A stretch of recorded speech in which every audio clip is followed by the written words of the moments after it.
Hello, and welcome back to another episode of the Device Diaries. Today is episode 36. And you guys, I promised you, remember, if you guys been following my episodes, I promised you that I'm going to bring back some amazing guests that I have had in the past. And you guys are in for a treat because this girl, all right, let me just give you a little background about her. When I interviewed her, I actually interviewed her in episode 12, which I titled Female in Sales, all right? And I remember we had so much fun talking, getting to know each other. We met on LinkedIn. I'm gonna surprise you guys a little bit. I'm gonna have her talk. I'm not even gonna say her name, all right? And I'm gonna have her say her name for you guys. But I'm really excited to have her back and just about to pop, you guys. She is full blown pregnant right now, and she's back with us today. She's about to have a baby. I believe it's her first, but I'm gonna have her talk about it. But I want to welcome you to the show, guests. Can you tell us who you are? Hey, Gaida. Thanks for having me back on. My name's Vendela. For those of you that are active on LinkedIn in the medical sales community, you probably know who I am. I'm a medical sales professional in Los Angeles, California, and I sell into the women's health space. And like Gaida said, I am full on pregnant. I could have a baby while we're talking right now. Hopefully I don't, but if it does, like we talked about earlier, that could make the episode go viral. I know that's the goal. I told her, girl, let's push. I'll guide you through it. My name is Gaia. But I hope she doesn't. Let's be safe. I told her, hold it. Please don't have a baby in the middle of the show. But if she does, hey, we're just gonna have to go with the flow. That's what this is. And this show is recorded live, you guys. So I mean, not live, but I don't edit it. So you're gonna hear exactly. I don't edit and I don't take anything out. I don't delete anything because I want you guys to hear the reality of things. I want you guys to really understand how podcasting is. This is real stuff. We're going to go on for the whole hour.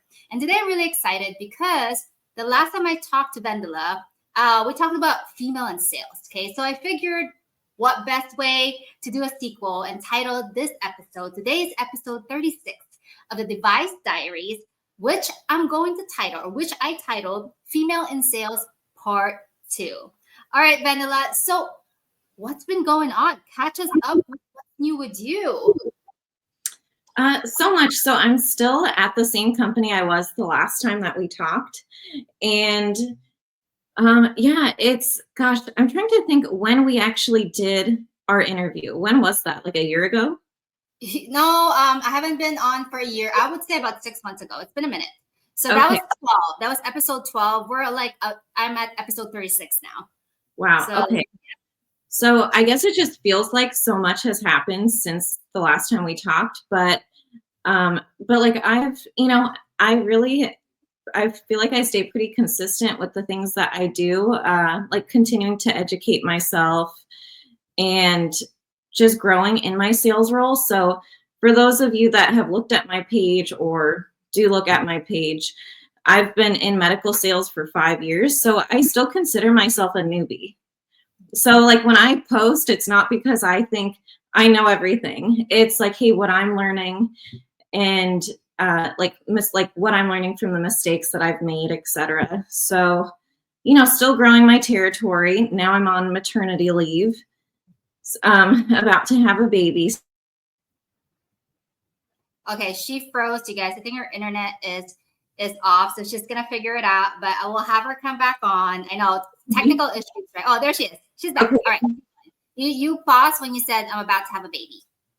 Yeah, I'm about to have a baby, and I feel like that's not something that's talked about a lot in the med device industry. It's actually almost a little taboo and looked down upon. You're nodding your head, so you agree. So it's funny. I actually, not to go on a tangent, but before I never thought I'd be able to have a child while in this industry. I just thought that's not going to happen for me. It's too demanding. And I'm like working up against mainly guys, and guys don't take time off for a baby. I mean, they do. I know they take some time off, but so that leaves me at a disadvantage. But so I'm very happy that I've been able to make it work. Of course, the baby isn't here yet, but yeah, so that's been an interesting part of my journey, being new and then also doing something that not everybody really supports in this industry, which is bringing a baby into the world. I know. Oh my gosh. I mean, I don't have a baby yet. You never know, you guys. You never know. Immaculate conception. You never know. But I do get it. And because this industry is it's a high demand industry. There's a lot of stress. And I mean, especially if you guys are like in ORs, X-rays, right? I mean, you gotta have to step out because that's not safe for your body. So there's a lot of things that you have to think about. And Vendela, walk us through this. So when you first found out you were pregnant, you're probably getting sick left and right. You probably have mood swings left and right. Like, how did you even navigate that while maintaining a territory, trying to hit your quota, make your customers happy? How does that work? Okay, that's a great question. So I think the specialty that you work with is crucial. So I actually sell mainly to OBGYNs. So that puts me at an advantage because when all the surgeons I worked with found out I was pregnant, they were very accommodating. If I was in surgery with them, oh, make sure Vendela has a chair. And if I wasn't sitting down, they would keep bugging me. Hey, you need to sit down. I'm not I don't feel comfortable if you're not sitting. So please sit. So I had a lot of support from surgeons and then also like nurses in the OR. They're mainly women. So they were also very accommodating, very understanding. I did throw up in my mouth a few times during surgery. I'm TMI, but it's just the reality. But yeah, I was very fortunate though. So I definitely couldn't go 100% that first trimester. So for those that know, there's 3 trimesters in your pregnancy, and the first one, you could be crazy sick. So I was crazy sick, throwing up 4+ times a day. But luckily, I had built such a great pipeline that it was like I was almost set up for success. So last year, even though for a majority of the year, our sales year, I was pregnant, I still exceeded my quota because I had such a great pipeline.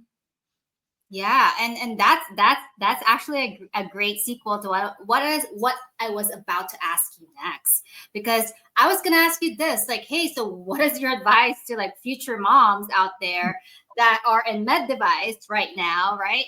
That are getting sick, throwing up in their mouth, like what you said, dizzy, probably hungry 24/7. I don't know. You can smell everything. I mean, it's just such a different. A woman's body is so wonderful, you guys. It's just a different experience.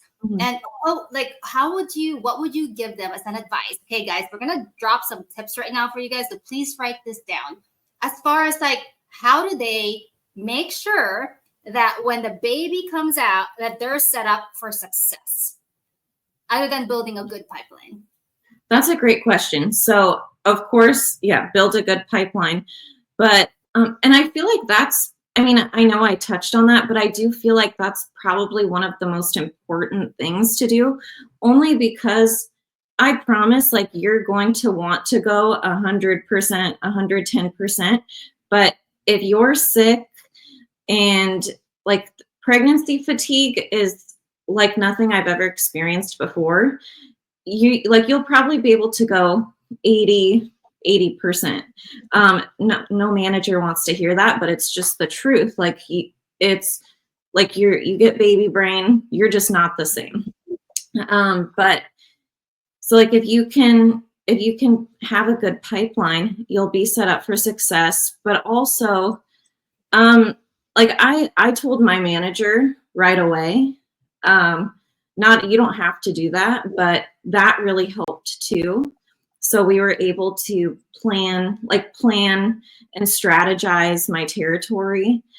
And I'd also say just not giving yourself a hard time, because your body's doing a lot, and yes, your job is very demanding, but during the time of your pregnancy, when you are pregnant, it actually really helps you focus on the right activities, because like, hey, a lot of people sometimes just fill their calendar just to fill their calendar.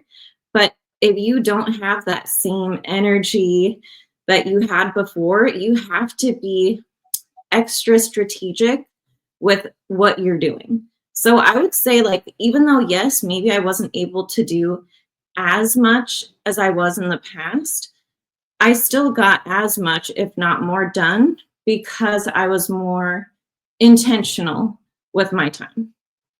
I love that answer, Vendela. And that's so good because planning is everything, right? I feel like it's so good to be go, go, go, go, go. But sometimes if you don't have that's good to do that as a salesperson, like let's figure it out. But you kind of have to have a plan on where you're going. I mean, I don't know about you guys. Guide as a planner. When I go to a certain territory, I would literally sit there for at least like 30 minutes to an hour and just write down, okay, what hospitals are you going to hit today? What's the priority here, and what's the intention here, right? I do the same thing when, a lot of times I feel like salespeople, and I don't know, you can agree with me or not, Vendela.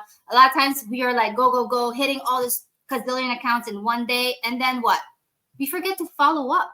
It's just too much, right?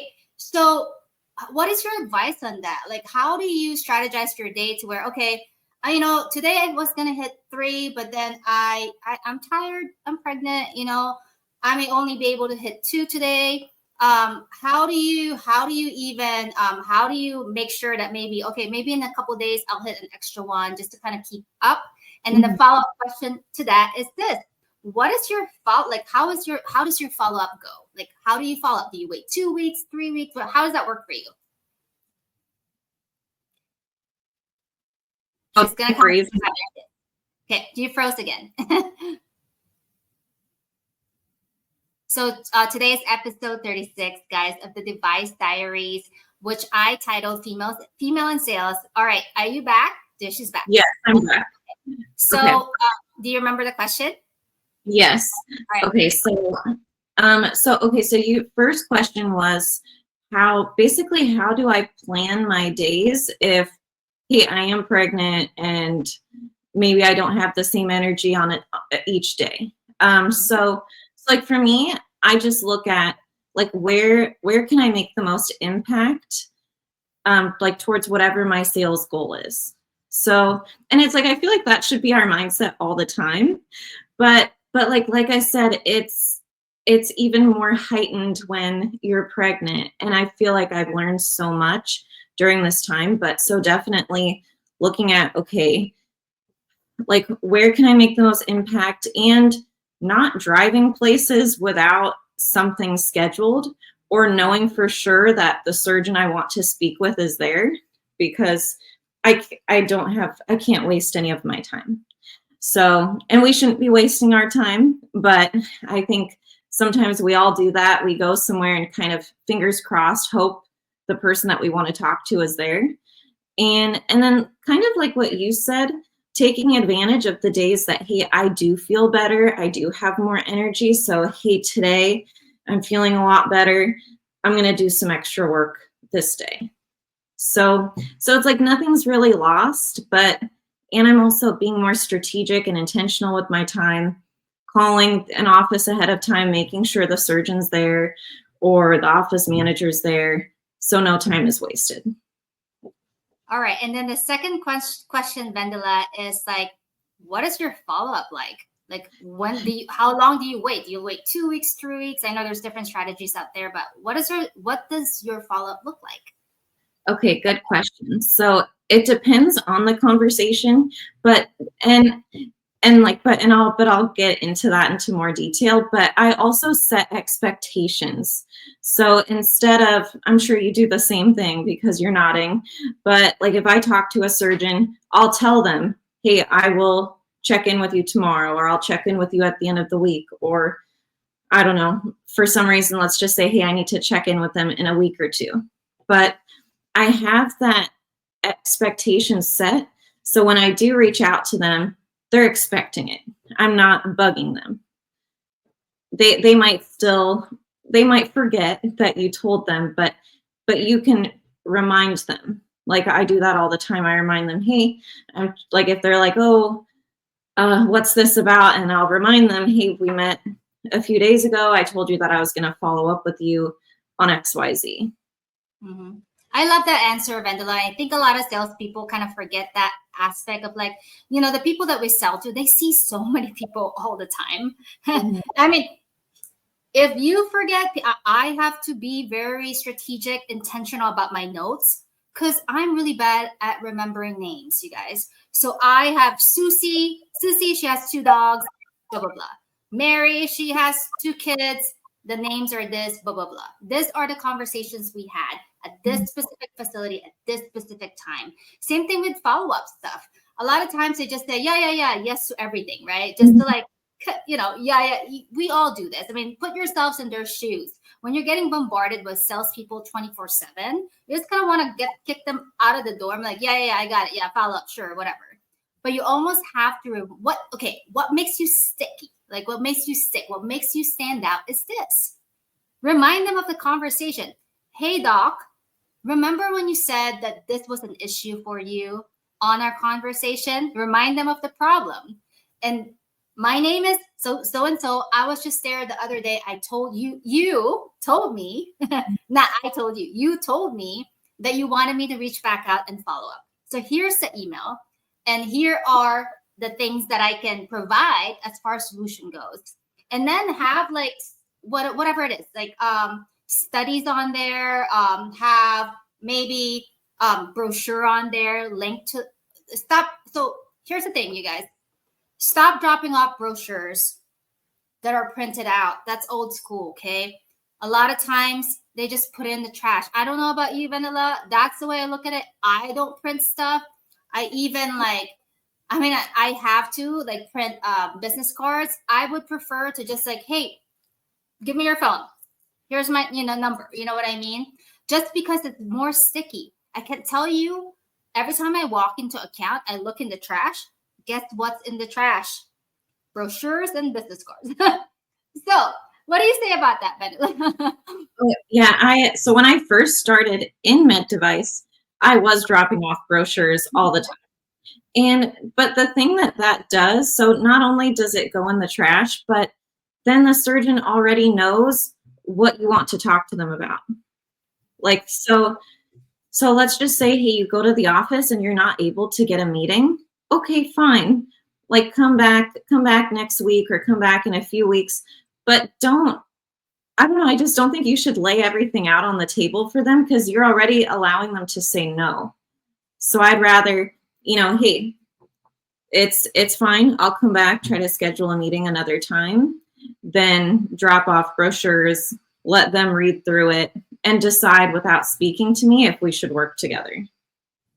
Amen, you guys. I hope you guys are taking notes because this is huge. And I think like the brochure thing, the printout things, first of all, save some trees, you guys. Save trees. Let's save some trees, right? It's old school. And it was a good approach back then when there wasn't any social media, when there wasn't any, platforms to where you don't really have to do that stuff. And I think and a lot of times too, you guys are gonna save more time. I mean, remember sales 101 back in the days, they teach you it takes so many touch points to get to that person. Well, dropping brochures and doing all that stuff, you just kept so many touch points.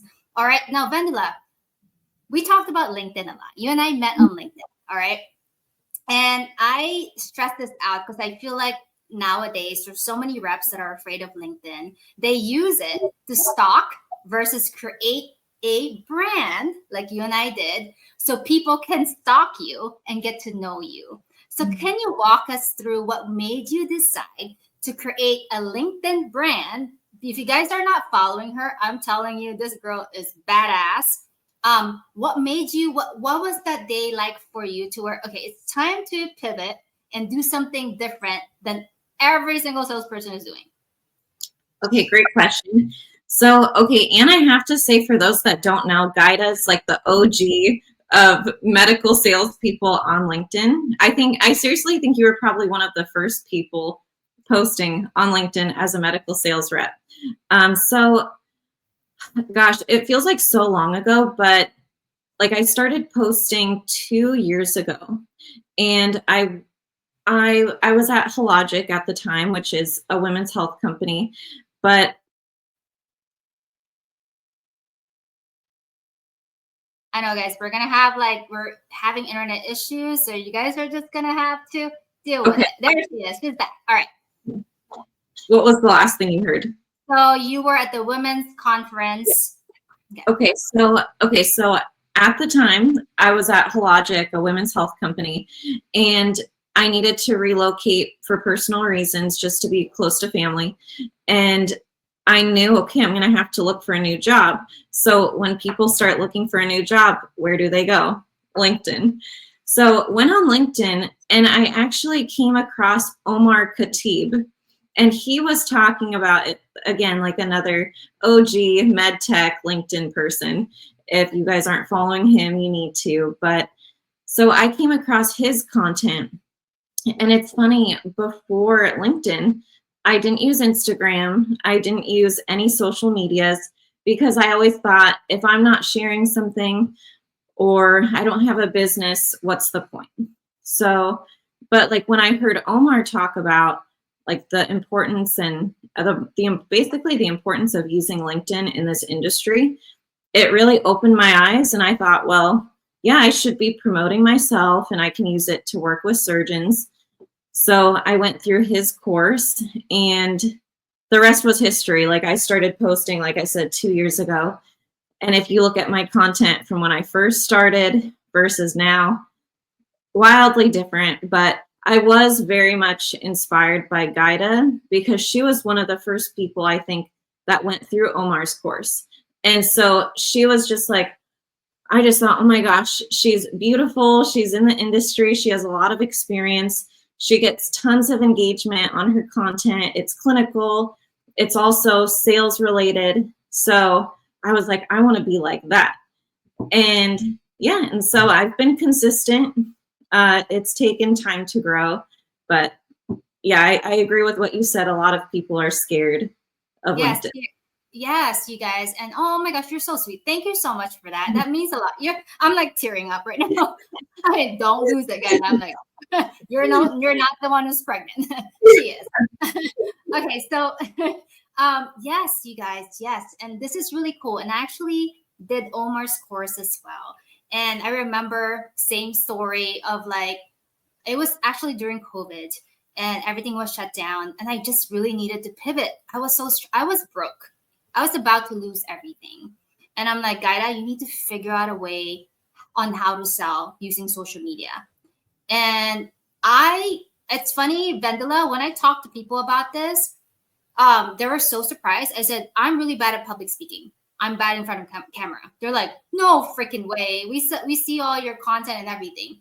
I said, you should have seen the first, and you mentioned that. You're like, oh my gosh, the first video I've ever recorded is not that great.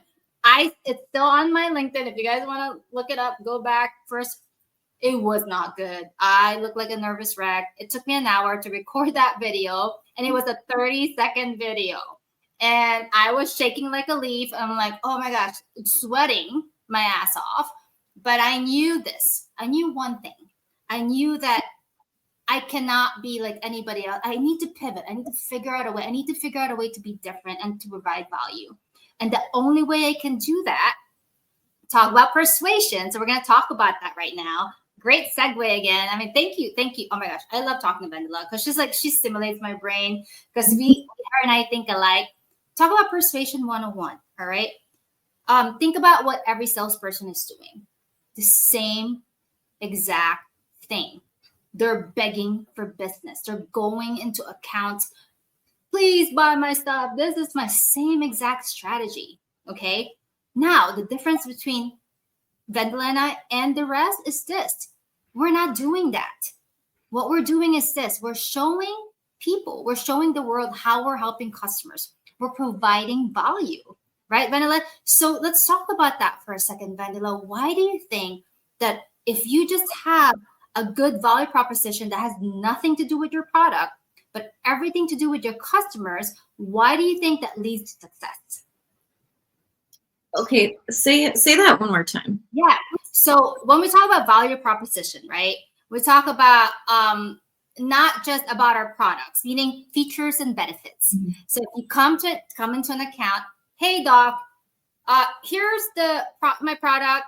Here's how many batteries it has. Here's how you charge it. Or for your industry is different. Like here's how big it is. Here's blah blah blah. All the specs. Instead of talking about the specs, why do you think it's important? And that's social media right there to basically let me give you value. Let me teach you about it. Mhm. Instead of like, let me throw you features and benefits and beg for your business. Like, what's the difference between the two? So talking about features and benefits, it's so low level. It's such a low level conversation. And I think that's like what we're taught, or at least that's what we think we should do, is go over, hey, what color it is, how big it is, how it works. But like we're also working with surgeons, and that's not how their brain works, and that's not what they care about. Like, because it's not like we're selling them a makeup product, like where hey, you kind of can get away with going over features and benefits. Like this is surgery. So the main differences are, yeah, features and benefits. It's such a low level conversation. It's not engaging. But if you're providing value and like actually, it's more engaging, and you're more likely to get the business.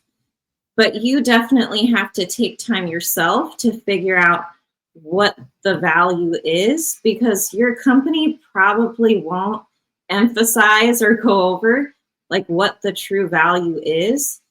And I would say like the easiest way to figure out what the value is like, hey, if you're new to a territory, or even if you've been in your territory for a long time, like in, I don't know, let's just say you've gotten away with not really talking about the value your product brings.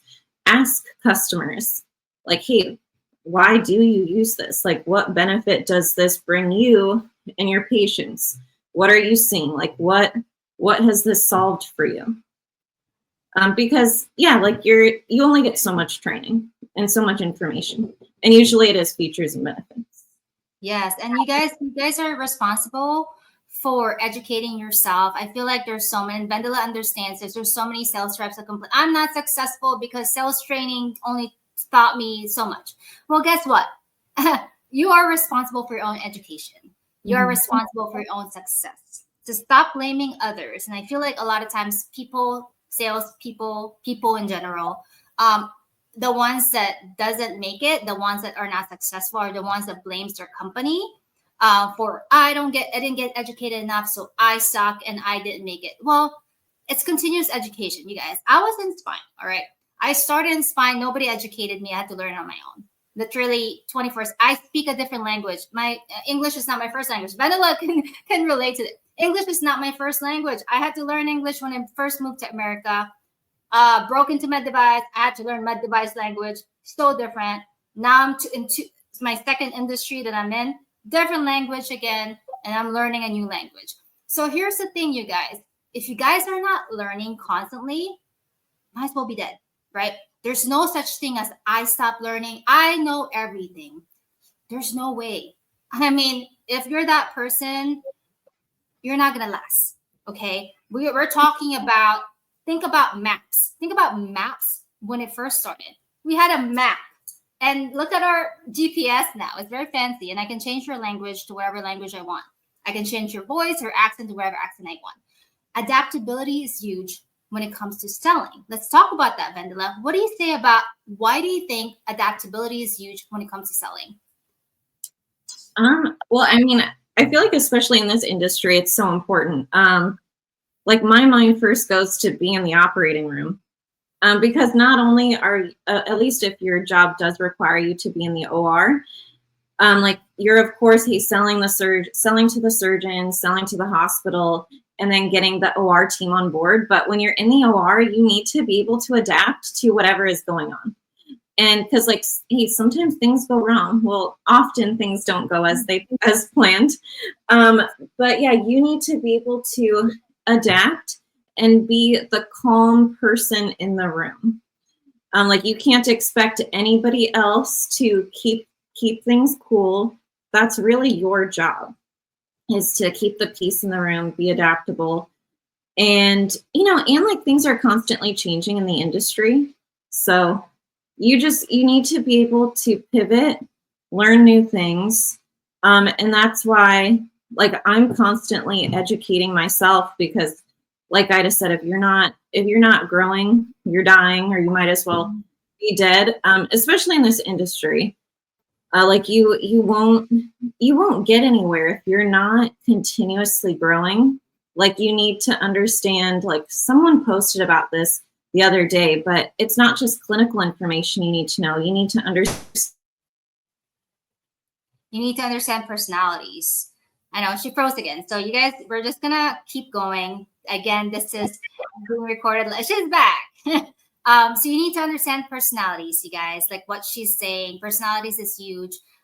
Because people are different. You don't know, we're human beings like Vendela. So you talk about you need to understand personalities. I feel like that's what you're gonna say. So go ahead and touch on that real quick. Yeah. So understanding you can't approach every surgeon the same way. And not every relationship is going to look the same. Like Ida, I'm sure you've experienced this, that there are some surgeons that, hey, they want to be like your friend. They want to be personal with you. And there are some surgeons where you can tell it's business.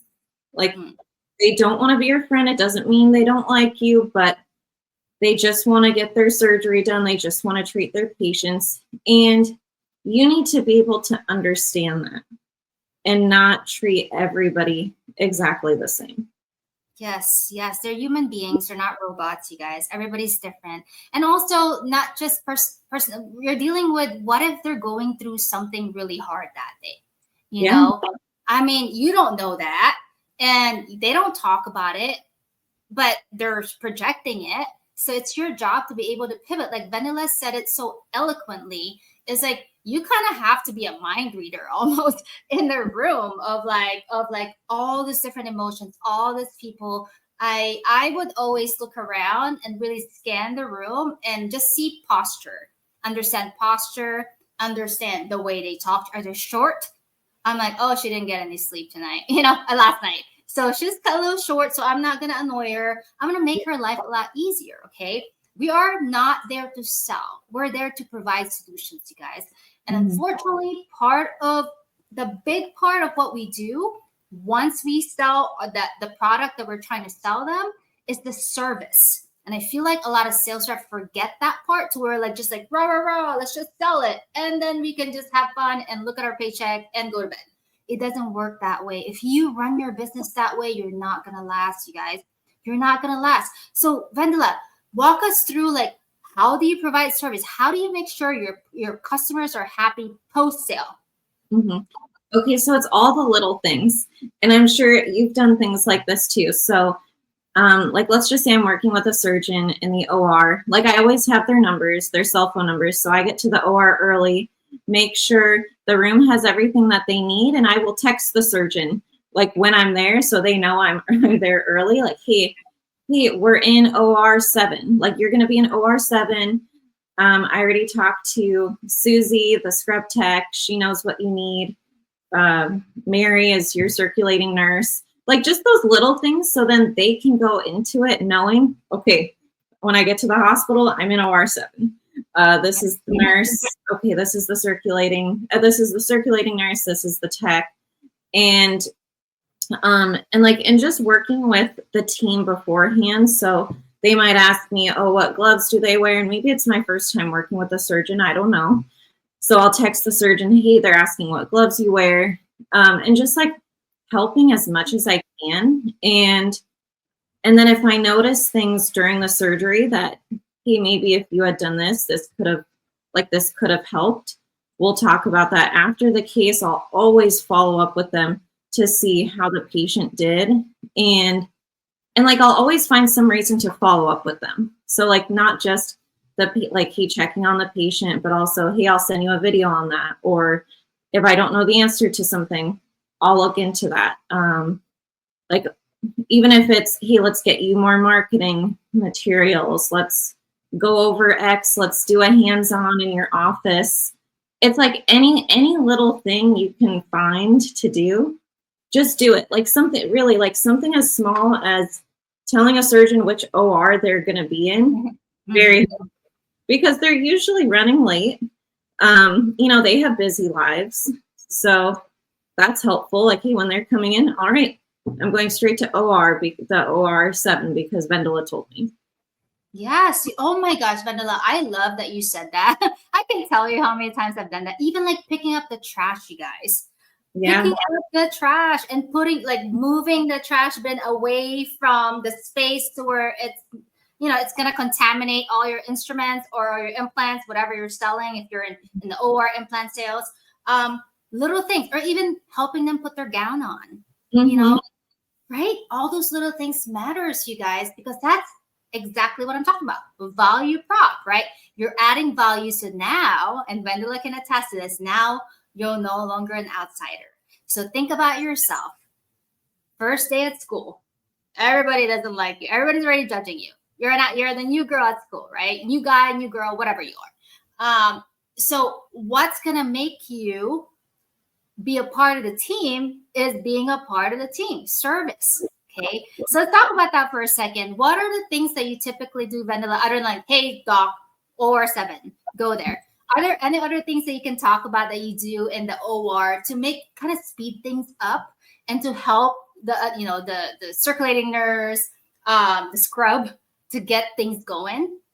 Oh, definitely. So like a big thing. So the procedure that I sell, it's newer, and of course, like I'd love to in-service every single person, but I think a lot of us know that it doesn't work. I know. In servicing every single person, you have to really be very strategic about what you talk about. And I think that, right, Vendela, so you're talking about like in servicing every single person. Yes. So like it's actually not realistic that every single person in the OR is going to be in serviced on your product or procedure and remember everything. It's just not realistic. So part of the reason why I get to the OR early, so going back to being part of the team, you also can't go into it being nervous or timid. It's okay to be a little nervous, but don't be timid. Like, walk into the room, introduce yourself. Like, it's not a good look if you're coming in with a nervous energy. You want to be confident, say what you need to say, and people feel confident in working with you. But so I'll go in, ask whoever's in there. Let's just say it's the circulating nurse. Like, hey, have you worked with this procedure before? And I usually know the answer, but like I hear this all the time. Oh my gosh, no, this is going to be so complicated. And I tell them, hey, let me just show you a quick video. We'll walk through what you're going to see. It's actually not as complicated as you might think it's going to be. And so we'll walk through it. Takes a few minutes. Like, I've figured out how to just like basically make it simple. Like, you want to make it as simple as possible. And that really helps, because then they're more relaxed. Like, instead of when the surgeon comes in, oh, you're trying something new today. Like, this is going to be complicated. But instead, like, I'll prepare them so they have a good attitude and they're actually excited. Like, they're like, oh, this is going to be cool. So that's one thing. And then with my device, there's different sizes. So I'll tell them, hey, this is likely the one that they're going to use. And then I'll have my own demo. This is what you're going to see when you open it. This is where the expiration date is. This is where they'll want the screen. This is what the insufflation will be set to. Just like going over all the little things. So, because like it also helps make them look good too. Like if they're not struggling, it makes them look good to the surgeon, makes them feel confident. But I will also ask them, like, especially the scrub tech, I'll for sure ask the scrub tech, hey, are you okay with me basically bossing you around if I see that something needs to be done? And I'll be playful about it. And they're like, oh yeah, like, I just want to make sure this goes well. So communicating, like setting expectations, is also super important. Trying to think, those are those are kind of the main things that I remember that I Right. do. And you know what, Vendela, you raised a really good point as far as like asking questions like, how comfortable are you with the product that I'm selling, right? Because a lot of times they're like, you don't want to teach somebody that's seasoned because you're just gonna look stupid. You know, they'll be like, I already know. I already know. So ask them, hey, how much do you want me to do in this case? Do you want me to be like a over you, basically, like almost like a backseat driver, or do you want me to just like chill, and then if you need me, you can wave at me, hey, come over here, I need your help. Yes. And ask those questions, have those expectations set before you even start the case, because the last thing you need is this. You're arguing with the people in the room in the middle of a case when there's patient in the room. All right.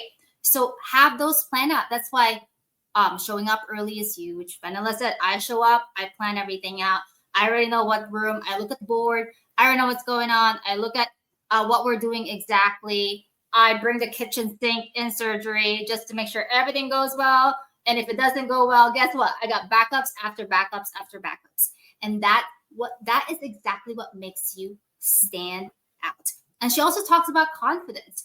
You guys, I don't know how you're in sales if you cannot be a leader. You got to be able to run the room, okay?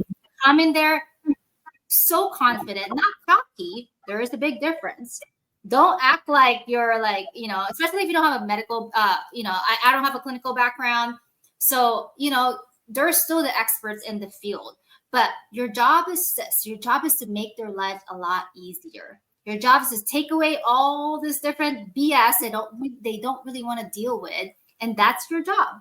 And that's how you become a part of the team. All right, Vendela, I want to go back and touch on social media real quick, because I know we touched on it a little bit. And I know you and I met on LinkedIn and we talk about Persuasion 101. And we talked about the first video that we first recorded, which truly sucked, but we kept going, right? And it got better and better and better and better. So what are your advice to reps? Because not a lot of people really understand the power of social media, okay? What are your advice to somebody that are like, I just suck at LinkedIn. I have a profile. I don't post anything. I don't even have my headline created. I don't even have the about section figured out. What if you can give them like one advice right now of what to focus on? What would that be? I would look at, like, find somebody on LinkedIn that you really like and resonate with. So like with you, I really liked and resonated with your content. And so I didn't copy you necessarily, but I just thought, okay, this is kind of like a template for me. So let me try to do what she's doing, but in my own way. So that's why, yeah, I started posting sales related content, but also clinical content, because that's what you were doing. That's the best advice. The one piece of advice I would give. Yeah, and plus, you guys, if you're not comfortable, like Vendela and I mean, we weren't comfortable in front of camera, but we're doing it, right? We're doing it because it's part of the gig. If you're not comfortable, comment on other people's posts. She does a really good job doing this, right? Because that gets your name out there. So Vendela, how do you, like, what is your strategy as far as like, okay, I'm gonna comment on this many posts, I'm gonna like at least, I'm gonna show some love. Like, what is your strategy on that? Because she does better with that than me. Just saying. Yeah. It's not easy, especially because, you know, we get so busy, and I feel like the medical sales LinkedIn community has just been growing like wildfire. It is crazy. So there's a lot of people on there. So it just depends on the day. So like, I would love to comment on 10 posts a day. That's usually my goal. But some days I don't comment at all. Some days I'm just liking a bunch of people's posts. So I try to comment at least on 30 posts every week. That's pretty doable. And I think it's important to be genuine in your comments. So like, I'll see people, I'm not going to name any names, but I see people who you can tell they're commenting just to comment, and I'll never do that. I'd rather not comment at all. And but I think like, hey, if you don't want to post every day, which I don't, and Gaida, I know you don't either. Neither of us post every day. Just engaging is more than enough. Like there have been people who have told me they feel like I post every single day when I post maybe once a week, but it's just because I comment so much. So people see my name. And you know what, guys? The engagement that she has on every post that she posts once a week. How hard is that? Come on. Like it doesn't even have to be your face. It could be like a product that you're selling. It could be like maybe you're in, you're doing an evaluation. Maybe you're doing an installation of some sorts. Take a photo of that and post about it. I mean, follow your company policies, obviously. That's really important. Just saying, you guys. Follow your company policy always. That comes first. It's really important. But what does that show? It shows that you're working. It shows that you value and care about your product. If you're not happy about or care about your product, don't be in that position, you guys. I cannot tell you any single company that I'm my own brand that I would, take on as a part of my brand. I read about their policies. I make sure that I'm following everything by the book, because the last thing I'm going to do is get in trouble and get fired, So that's your moneymaker. So you kind of have to be respectful. At the same time, other than that, the other side of it is this, which is really more important. You're showing your customers how you are as a rep. And people are viewing this stuff. It doesn't mean that, just because they're not liking it, they're looking at that stuff. And guess what? One thing I learned about Omar is this. How many times do you think they get bombarded with emails? I said, all the time. How many times do you think they open it? 0 to none. How many times do you think they look at their LinkedIn? I mean, probably every day, And how many times do you think they look at their emails on their LinkedIn? More often than the ones that they get on their Gmail account or whatever account they have. Let's talk about that, Vendela, for a second, because I know you understand this, because you and I went through the same course. So what do you say about that? Well, okay, so I loved that you brought up like how LinkedIn impacts how your surgeons view you. Just so it's funny, there's a big KOL in my territory. He does use my product, and I never thought that he saw any of my LinkedIn posts. But one time during surgery, he just randomly told me, yeah, I really love all of your content. Like, it seems like you put out a lot of good advice. And I just remember almost not even knowing what to say, because I was so taken aback. Like, oh my gosh, you're looking at my content. But, and I've had multiple surgeons say things about my content, and then it opens up a conversation about marketing for themselves and how they can utilize LinkedIn or social media. So I think I answered your question. I'm not sure. She has pregnancy brain, you guys. I do.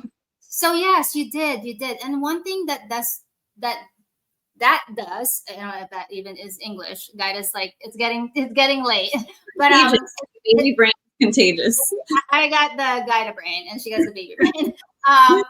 Is this, you guys, is that they're asking you for advice, right? So it has nothing to do with sales. It has nothing to do with your work.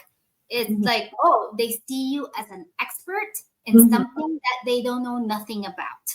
All right. I'm going to repeat that. They see you as an expert to something they don't know nothing about. And guess what that does? It makes the relationship even tighter, because now any advice that you give them, it doesn't even have to be social media. Maybe it's working out. Other things that you're good at, right? It could be like maybe, meal prepping. How do you travel and stay healthy? What do you do? What are your gym schedules? Mindset is huge. I feel like a lot of times in Vendela, I mean, I'm curious about this. Like, do you have any specific routine that you do every morning just to kind of like prepare your mind for the day? Like, what does that look like for you? Well, so it just depends on the day, but usually it's just listening to something. So like while I'm getting ready, I'll listen to a podcast or a book. Usually it's a podcast, but like, and it's something medical sales related. So like there's one podcast I've been super obsessed with. It's called Girls of Grit. Have you heard of that one? I'm listening to it tomorrow. Okay, Okay. you'll really love it. So it's these two women that have been in medical sales for like 20 plus years. And for like a few months, I'd been binging all of their podcasts in the morning. But so it's like it just gets you in the right mindset. But also, I'm definitely big on planning like you. So like I love going over, okay, listening to my podcast and going over, okay, what's my plan for today? And then just going, not making it too complicated. Like I remember I used to have kind of crazy. I used to have like a 30-step morning routine. This was after I read Atomic Habits, if you've read that book. I have. That Okay. makes sense. Yeah, so I was just being so psycho. And I did like it, but do you know who Alex Hermosi is? No, tell me. Okay, so he's just like this big business guy on LinkedIn. And like he posted something that really changed my mindset around morning routines. Like he said something like people feel like they need to have like this long, crazy morning routine. But he's like, if anything like that just kind of exhausts you for the rest of the day, do a couple things that are going to get you going. Do those things instead of spending 2 hours on your morning routine. Of course, like different things work for different people, but just like keeping it simple for me has been what has worked. Amen. Amen to that, you guys. And I do the same thing. So I wouldn't, so my morning routine is all about peace and quiet. And my morning routine is like, I start reading the Bible, Vendela. I would read the Bible. It doesn't matter. Like, I literally, like, I would say a minute of just like reading the Bible. And then I would listen to music. So it's like really music that's gonna like prep me for the day, you know? It doesn't have to be podcast or anything. And then I would do this. This is the biggest life changer. Please take notes, you guys. New seasoned sales rep. I would practice gratitude. I feel like a lot of us sales reps forget that big piece, because a lot of times we're such like go, go, go. What is next? What is next? We forget what we've built already.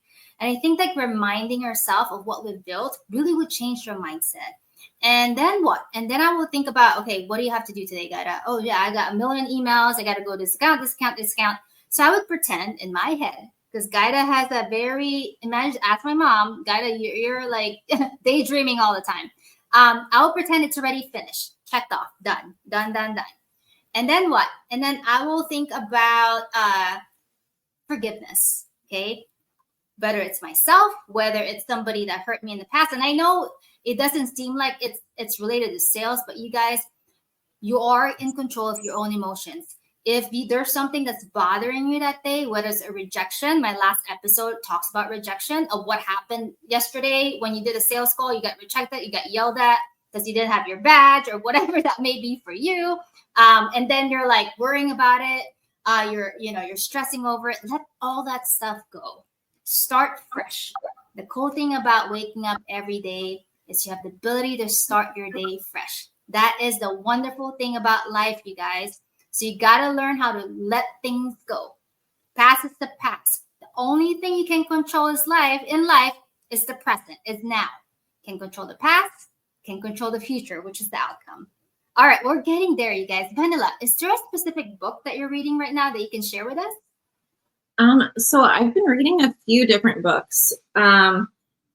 Okay, so I've been reading. Okay, so I just started rereading a Tony Robbins book. Like I'm one of those people. Yeah, I'm one of those people where I read multiple books at the same time. So, gosh, I wish I had my phone, but that, and then also Mace Horoff's medicals. I'm probably saying his last name wrong, but if you're on LinkedIn, you probably know who Mace is. He came out with a medical sales book. That, and then I'm also going to be starting Elon Musk's book. So just the book about his life. Did you read that? No, so I am so interested and I follow him. So I know I'm excited about it. Well, because I just love like his mindset around business, and it definitely applies to our industry. Like I heard something recently where he talks about how like people think it's going to take, let's just say 6 months to do something. Like, hey, this is going to take me 6 months. And he says, no, like, we'll figure this out in 24 or 48 hours. And what happens, his team gets it done. So like, it's like that. And I think things like that are things that apply to our industry. Like, we think, oh, it's going to take so long to get this surgeon. Well, what can we do to speed things up? So like, mainly like self-development books, but because I've been on maternity leave, I've also been reading a lot of fun books. I'm not kidding. I've read probably 10 books in the last 2 weeks. What is there one that kind of sticks out? Okay, so, and these are fun books, so this isn't going to help anybody in medical sales. Okay. But one that I read recently, it was called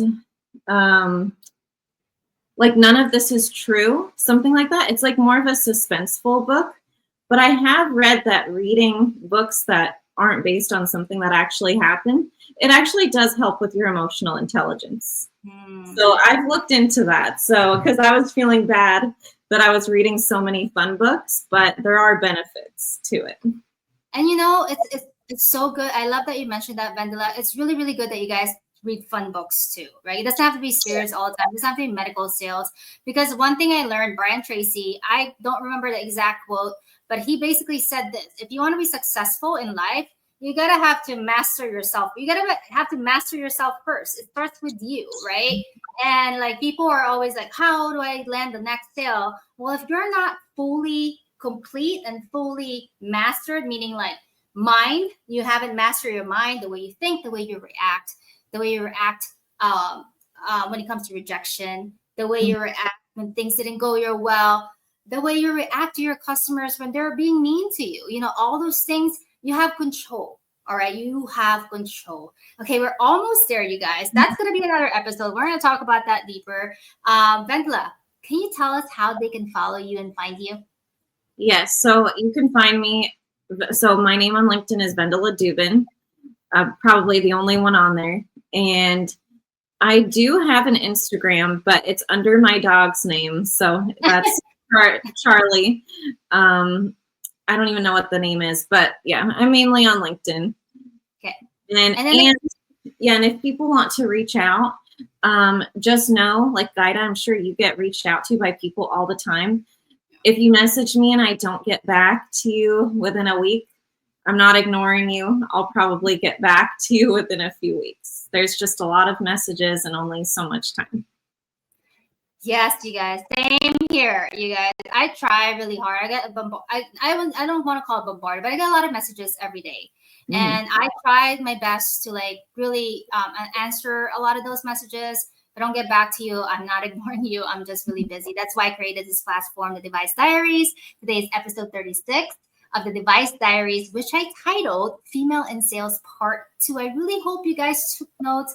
Vendela, we're almost there. Last 2 minutes. Is there any one last advice that you can give our listeners before you? I feel like after the next time I talk to you, you already have a baby.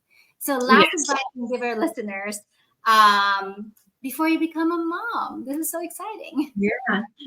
Well, I would really say, and this is something you touched on too after I mentioned it, was the confidence aspect of medical sales. Because I've worked with people, like, let's just say someone's shadowing me or they're with me for a day, and they seem really timid. Like, the energy that you bring, that rubs off on everybody else. So it's okay if you don't know everything, like, know as much as you can, but like, really just know, like, you got the job for a reason. You do belong. You do have to show your worth, but just, you know, work on your confidence, because it almost like kind of, it puts people off. Like, I'm sure you've been around people where you can tell they're kind of nervous and it makes you a little uneasy. Yeah. You want everyone to feel at ease. So just be confident. You got the job for a reason. Amen. That is the best advice, you guys. I hope you wrote that down. Today is episode 36 of the Device Diaries. My name is Gaida Navedes, and I titled this episode Female in Sales Part 2. Thank you so much for listening, you guys. Remember, be bold, be brave, and always be you. I appreciate you all, and we'll talk soon.